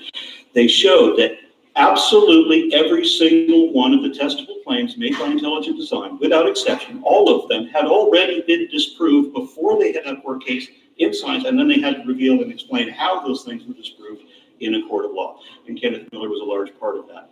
He gave a brilliant explanation about the chromosomal fusion, where apes have one more chromosome than we do, or one more pair of chromosomes than we do, because we have 23, they have 24. And so it's chimpanzee number 2, and then another chromosome that we don't have. And they have precisely identified all the indicative markers for how that chromosome happened. So we would have had a person who wouldn't have looked appreciably different than anybody else in his clan, but technically that mutation would have existed in the first individual. So if you want to really reach, you'd have to do a genetic test to find out which one was the first person, but it would have been just like looking at these people here. You wouldn't be able to know by looking at them externally. So you go to the evidence for the chromosome 2 fusion. That's very interesting. I'd like to tell you a testimony about reading Kenneth Miller's books. His first book was Finding Darwin's God. And he wrote that one. Then about the time we were on the board having our debate, he wrote Only a Theory. And in the Only a Theory, this kind of personal testimony, I started reading his book. I remember sitting down upstairs in my home, reading through his book, and said, oh my gosh, am I on the, it was very compelling. Yeah, and at one point I sat there, I put the book down, I said, am I really on the correct side on these standards? And so I said, I'm going to check this out. So I checked it out, and I said, how can he make such a compelling argument? And I just finished reading the chapter on fossils in the fossil record. There's 3 major patterns in the fossil record. The first one is the sequential nature of groups in the fossil record. And I think that's, from my perspective, that is probably the strongest evidence that evolution has occurred, is the fact that if you look at the oldest rocks, there's simple life. As the rocks get younger, there's more complex life and more diversity. However, there's two other patterns in the fossil record, which we've already alluded to today, and that's sudden appearance. When you find a certain organism, it's fully formed in the fossil record. And then the other is stasis. Stasis is the fact when you find it, it stays the same until it either disappears or it's still alive today. And I remember reading Stephen Jay Gould. He was the paleontologist, so he's the one that checked him, and he was one of the most influential evolution spokesmen. He always argued for the fact that stasis is data. In fact, in one of his books, he said, stasis is data, stasis is data. Say it 10 times before breakfast every day for a week. Let it sink in for osmosis. Sink in like osmosis. And his point was, that's not what you expect to see in the fossil record. It stunned him and it stunned him and his fellow researcher that they came up with the idea of punctuated equilibrium to explain the fossil record, because evidence, we're talking about evidence for evolution, evidence in the fossil record did not support evolution. And it still doesn't. It certainly does. And comments that he had made back in 1974 have been well overturned by now. Okay, so he made the comment about how transitional species were excessively rare, but we've discovered more transitional species just in the last 30 or 40 years since than we had in the entire history of paleontology before that. Almost everything we found has been in the last few decades. So it's quite overwhelming. And he said that like in the same year that they discovered Lucy, which is coincidental.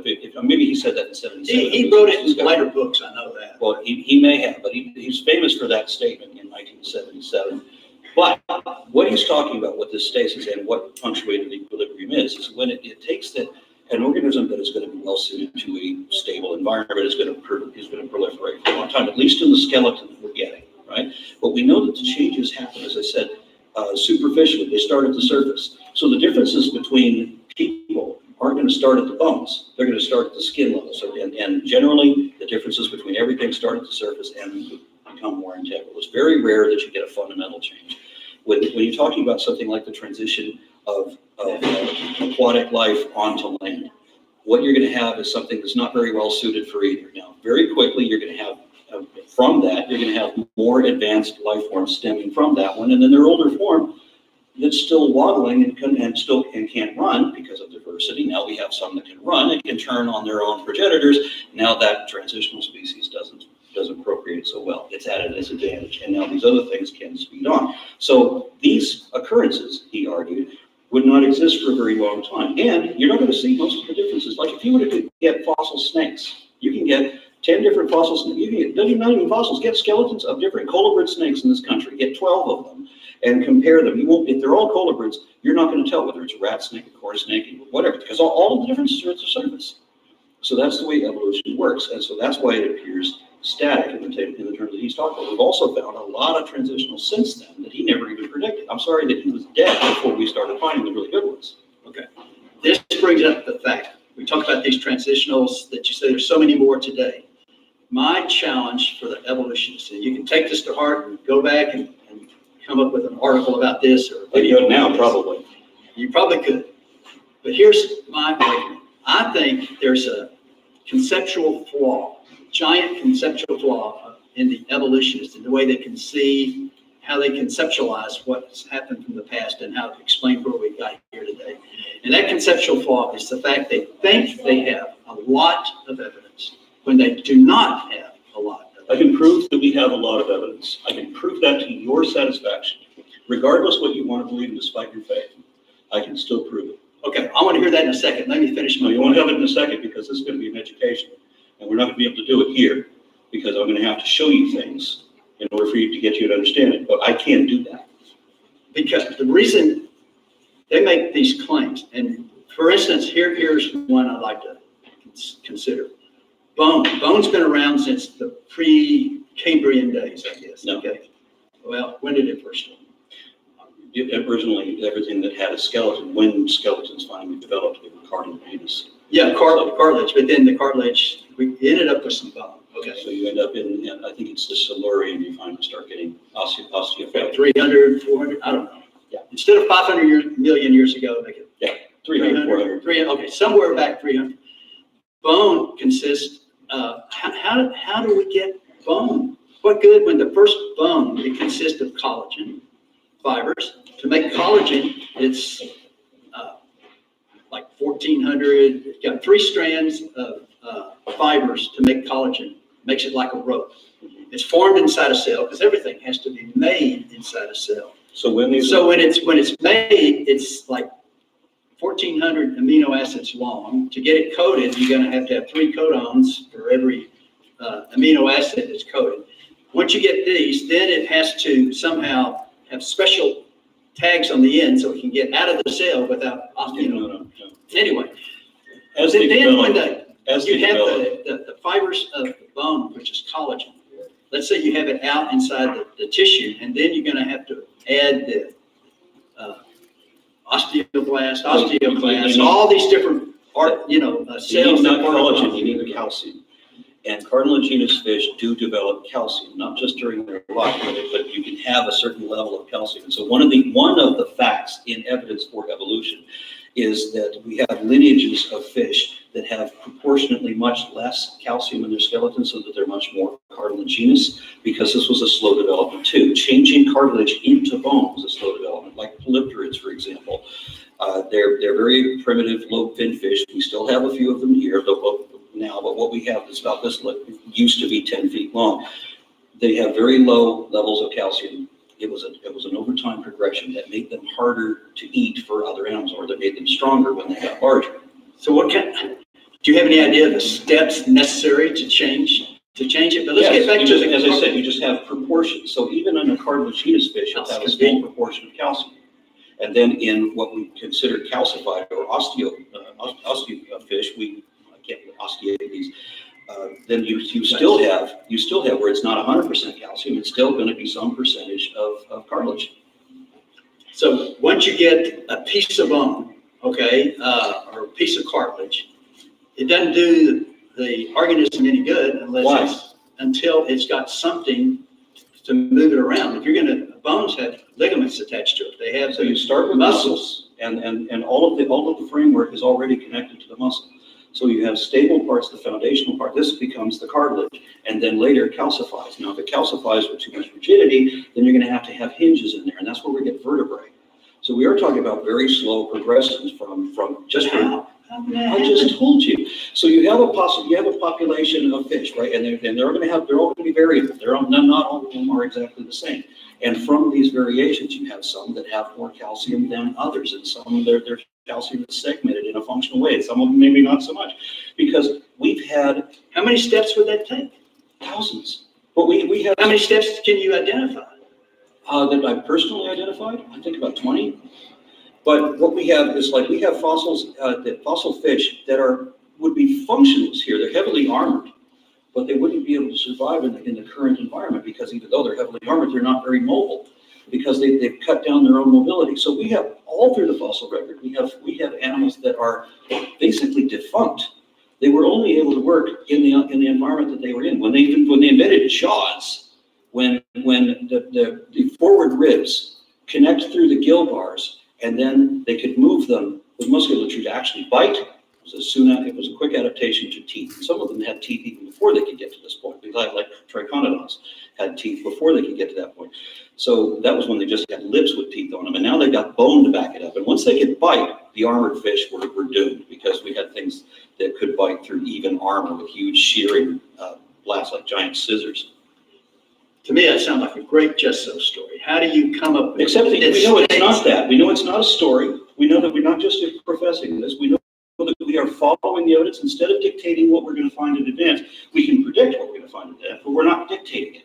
We find the thing, and then it either confirms what we said, or it proves it and disproves it and goes in a different direction. So we know for a fact these fish actually did exist, and all of them date back to this prior time. And we know what all the dates are, and there's many different ways of dating this. And what you got for the 6,000-year-old Earth is one guy who couldn't do his math, but 400 years ago, right, who figured out everything wrong. And I mean everything wrong. If you go back to 6,000 years, when did you think the flood was?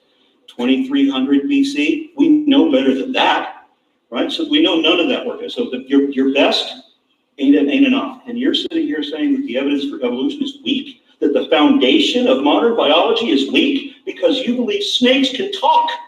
foundation of modern biology. I'm glad you brought that one up.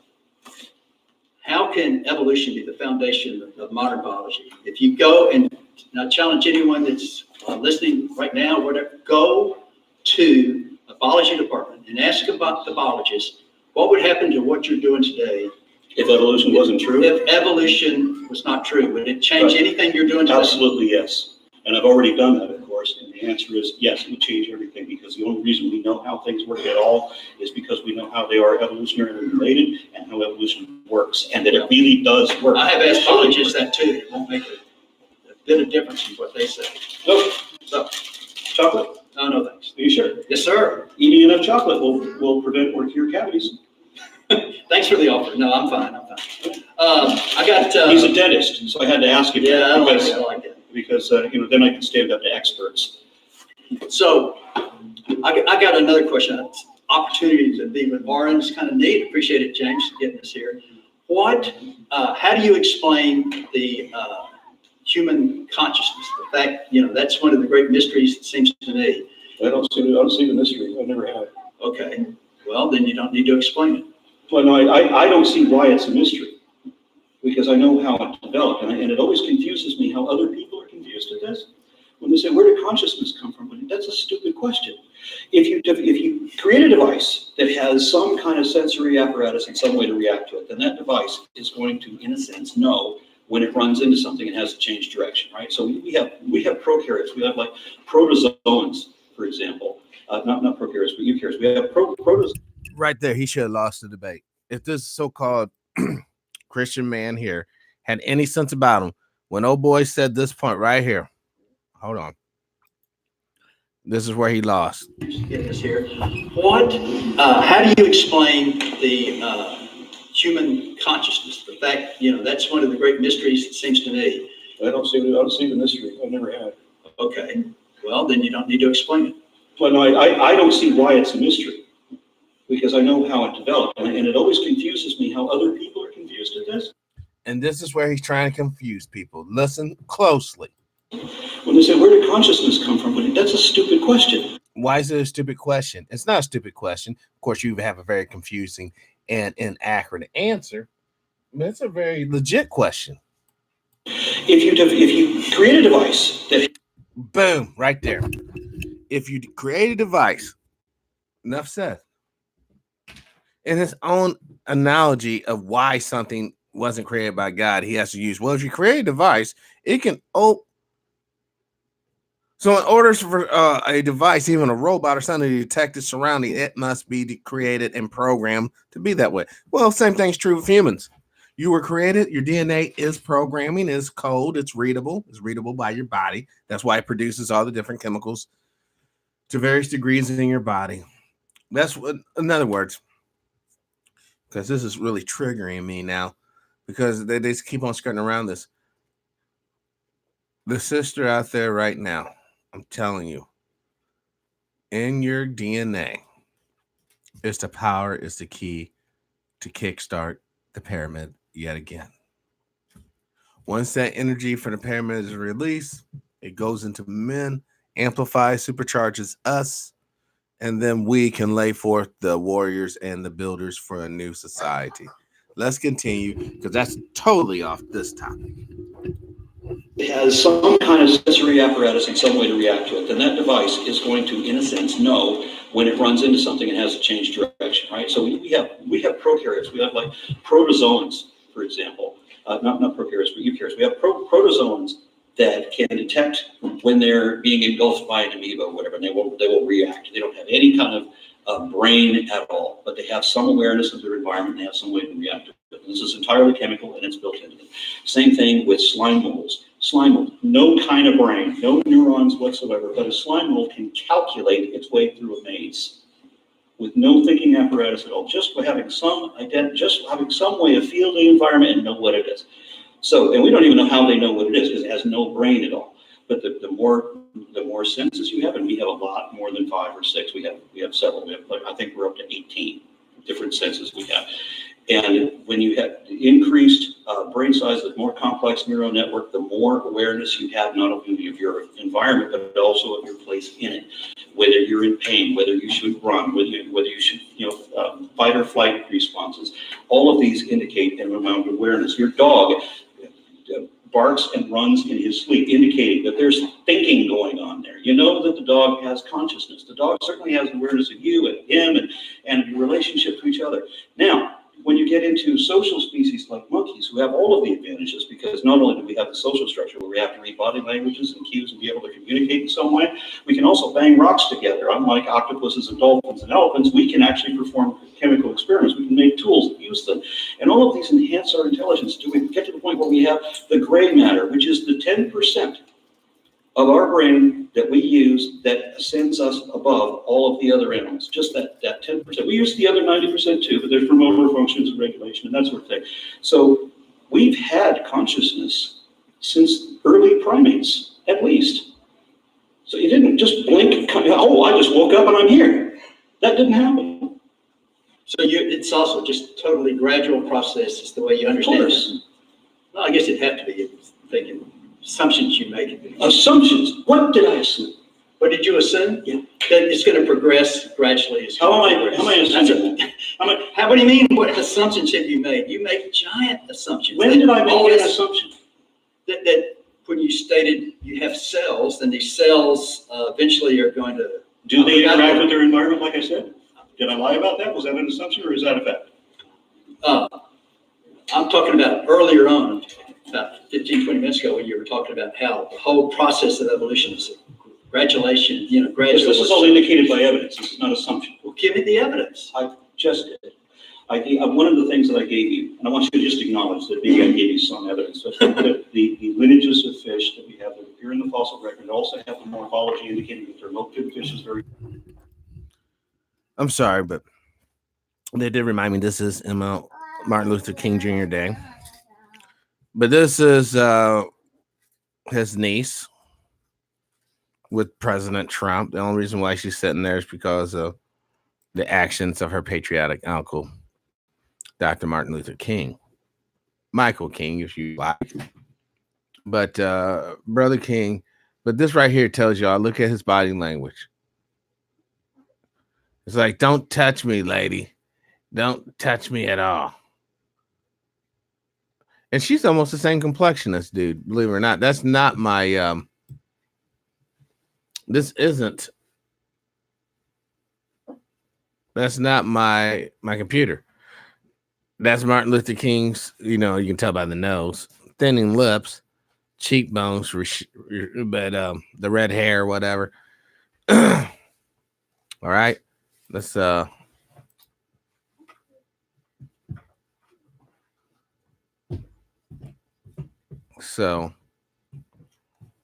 yes, let's hurry and wrap this up. A couple of things I have to do. The old boy here mediating this debate looks so involved in it. Totally not. Let's continue. Very close to the time of divergence, and yet their bones that we can analyze in modern day fish have very low degrees of calcium, just like we would predict. It is exactly what falls in line with those. Would you accept that that's a fact? That evidence, by the way, just for clarification, is a body of objectively verifiable facts, which is a tautology. Facts are objectively verifiable anyway, at least if they're empirical, that positively indicate or exclusively concord with one available position or hypothesis over any other. You can't have the same evidence for two different mutually exclusive conclusions. The fact doesn't become evidence until it points to one of the or eliminates the other. So, exactly. Okay. Well, I have, for you, it's facts that are evidence. For me, I just don't see the same facts. What do you think evidence is if not facts? Okay, for instance, the fossil record. Why are there, why is stasis the fact that you see in the fossil record? You get around it. We'd have to get into specifics on that. Well, that's what I would like. Because I don't see the specifics that you're talking about. I'm looking at what Gould was talking about based on what he knew at his time versus what we know now. The stasis thing we see in the fossil record today. Right, it's not the stasis that he made it out to be. Is it Is there we don't stasis in the have- fossil record today? We don't have a point of stasis, of actual stasis, because we have things that are continuously evolving anyway. Well, that's your assumption. No, it's not an assumption. Yes, it is. No, it's not an assumption. It is an No, assumption. it is not an assumption. One of the longest lasting species was like Hyaenodon, and it lasted for like 5 million years, which a single species doesn't usually last that long. We usually, which Hyaenodon, I don't remember, but individual species will constantly diverge. That's not an assumption. That's a demonstrated fact. These things will constantly diverge. We know that it's just like languages, right? Latin doesn't exist today anymore, right? But we know that Spanish, French, and Italian, Spanish, French, and Romanian, and later Portuguese all evolved from Latin, right? So they evolved through cladogenesis. So new groups separated from Latin, and they developed French, they developed Spanish in different places. And then Italian arose directly from Latin, replacing Latin. So that's an evolutionary process called anagenesis. We know that this happens. Nobody speaks Latin anymore, and another 2,000 years from now, nobody's going to be speaking French or Spanish. Those languages are going to change too, because they always do. We're talking about evolution, not this language. And to change But the it's the language, same to change, well, Language is a beautiful analogy for how evolutionary changes happen at a population level, because nobody ever says that there was suddenly a first guy to speak French and that he had to go wander around looking for another person to speak French to. We know that these things happen gradually over small increments, and that evolution happens the same way. okay. You had demonstrated stasis in the fossil record. Why was it such a problem? Can you for give me the an example evolutionists? of this demonstrated stasis that you're talking about? What I'm talking about is, I'm not as polished on the, Well, that's why I said we needed to get into specifics, because I don't see it the way Gould did. okay, you disagree with I see Wade. constant fluidity. So when you look at the fossil record, you see, If Gould had dug up a whole bunch of colibrid snakes, he would say that they were all static, right? Some of them I have rat no idea snakes, what it gopher is. snakes, pine snakes. They would actually all be different species, but he wouldn't be able to see that because he's only looking at the bones. And it takes too long for those changes to get down to the bones. So when you're looking at fossils, okay, the dinosaurs. I'm curious about, we don't see dinosaurs walking on the earth. yes, we do. You've eaten several. Chicken. Yes. Okay, well, I know people say that chickens are dinosaurs. Well, it's not just chickens, all birds. So you can say a bird is a dinosaur. Yeah, they're the sole. That's just survivor. where the dinosaurs are today. That's what. No, that's the last remaining line of them, yes. It's the birds. And there used to be more birds than we have now. There used to be a lot of people back in the Cretaceous, there were many different types of birds than currently exist. Major types, I don't mean like individual species, like major family level categories that all went extinct, and only 2 or 3 survived the complete extinction out of all of the original ones we had. Okay, well, let's go to, And some what's of the them most used to popular have children's? fingers. They could still grasp. They were birds. They could still grasp with their fingers. The first transitional species we discovered was one that Darwin had predicted. He said he realized that the modern birds had fingers that were fused together. And he said if they were descended of dinosaurs, then they should have unfused wing fingers. And then Archaeopteryx was discovered within 2 years. Yeah. Yeah, within 2 years. Claws and everything. So now we found the Hoatzin. So the Hoatzin is one of those neotenous things where it's developed and it still keeps its fingers with the claws on them. And then, following an evolutionary process called evo vivo, it then absorbs those fingers back and then they become fused following an evolutionary pattern. Okay, let me get to a real specific. Good. One more kind of point that we made before we have to go to Q&A. Oh, good. Well, here, yeah, in the last 15, 20 years, a universe from nothing. And in the book, he says you can get a universe out of nothing. Well, I like the truth versus their truth exists.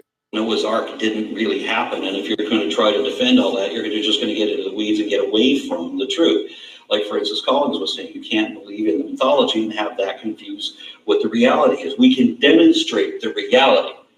We don't, and everything else is just a matter of fact. That's what you believe when you don't have the evidence to indicate that. We're going to jump into the next question. I do want to make a quick note, though, and say I thanked Artistic Encounter before for being our generous host. Want to let you know I did put their address in the description box. So as I mentioned, if you're considering a tattoo, check out Artistic Encounter. I can vouch for them. I've got to meet the people here. They're very friendly, terrific people. So we highly encourage you to swing on by and get to meet them yourselves. and that's right here in Deep Ellum in Dallas. Okay, next, I also want to mention tomorrow we will have good friend of R.N. Ra's, Freudian slip already, and now we have the genetics to come back to say that no, we are one among them. We are apes. We didn't just come from monkeys. We are monkeys right now. Gotcha, thanks so much. Next up, we have time for just a couple more questions. The hell we do. Now, my friends, I just gave you this tidbit, but I hope that you actually go and do your own research. Find out for yourself. Stop looking towards your so-called leaders to educate you, instruct you, or any of that, because quite frankly, they're not. All the information's here. Just like I said about the what did I look up mid-deal? The corn. You know, corn's not from an old world crop. It's supposed to be a new world crop, but yet we find it in ancient Kemet. So, you know, seafaringness was happening back then. And we're supposed to believe that, you know, no one sailed the oceans. We literally are supposed to believe no one sailed the ocean until Columbus does it. Still that Viking boy does it. Eric von Sniffensmarf, whatever. That's bullshit. You are the original of Earth. This Earth belongs to you. Don't ever let anyone tell you anything different. On that note, TPIM SR Live will conclude this broadcast for now. I'm sure there's going to be something happening in Virginia. I'm already getting a text from confidential informants in that neck of the woods. Shit. Let me know.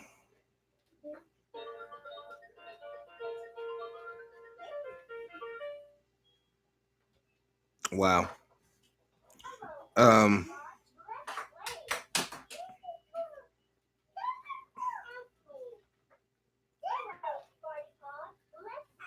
Wait, hold on. I'm sorry, guys. I'm texting. I shouldn't be texting. I know that's absolutely horrible. I know.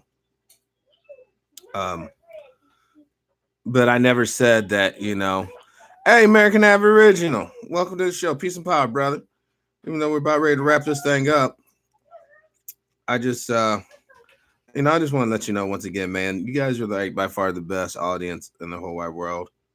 The level of knowledge, you know, when you have a bunch of sharp, intelligent folks coming together, not for no foolishness, not for no stupidness, not for no hate, not for no anger, but just for the love of knowledge, man, some wonderful things can happen. And I truly believe that's what we have here in our little show here, because of the fact that, you know, there's a lot riding on this.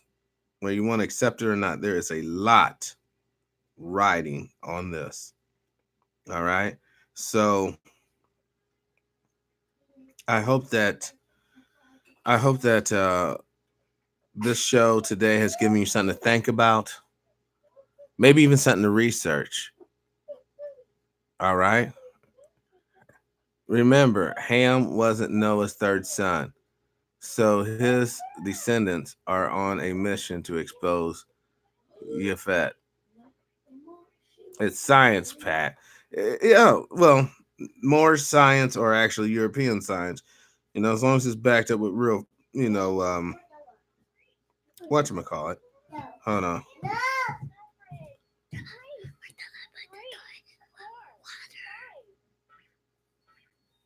Hold on. 1 second now. I'm going to focus right on you guys, and then we'll end the show. Okay. Hey, stop in there. I got World War III happening in the kitchen. Oh, here we go. Oh, my goodness. Why I can't. See, this is why if children can't get along, how do you expect the people of the world to get along? And we're all operating in propaganda and deceit. Hold on, baby. Hold on 1 second. Hold on 1 second. I don't know what's going on, but we'll figure it out. No, just sign. Oh, okay. But let's leave on this note. So the different distinguishing factors pretty much come from pulling out of the same gene pool. Is that Yes. okay? And I mean, That's interesting. They talk about the same gene pool because we know the small sombreros are not genetically the true Israelites of the old days. in human history, most people married someone who lived within about 10 or 12 miles from where they were born. Okay. That means you're marrying your cousin. Right. Or again and again. See, this is what I'm saying. These people are so sick in the base. Now, why would you come with that damn conclusion? You got to marry your cousin because your cousin's. Why would you even come with such a retarded conclusion? See, when you're sitting here listening to these fools who have no knowledge but only hate and deception in their heart because of their father, then you're in a world of mess. Now, I'm going to go on the record and tell you guys, do your own research. Stop listening to these joke-ass leaders, these joke-ass experts, and realize that they have lied to you because of why. Let's do it here for everyone to see so y'all know that I'm not lying. How much money did the Christian church make last year?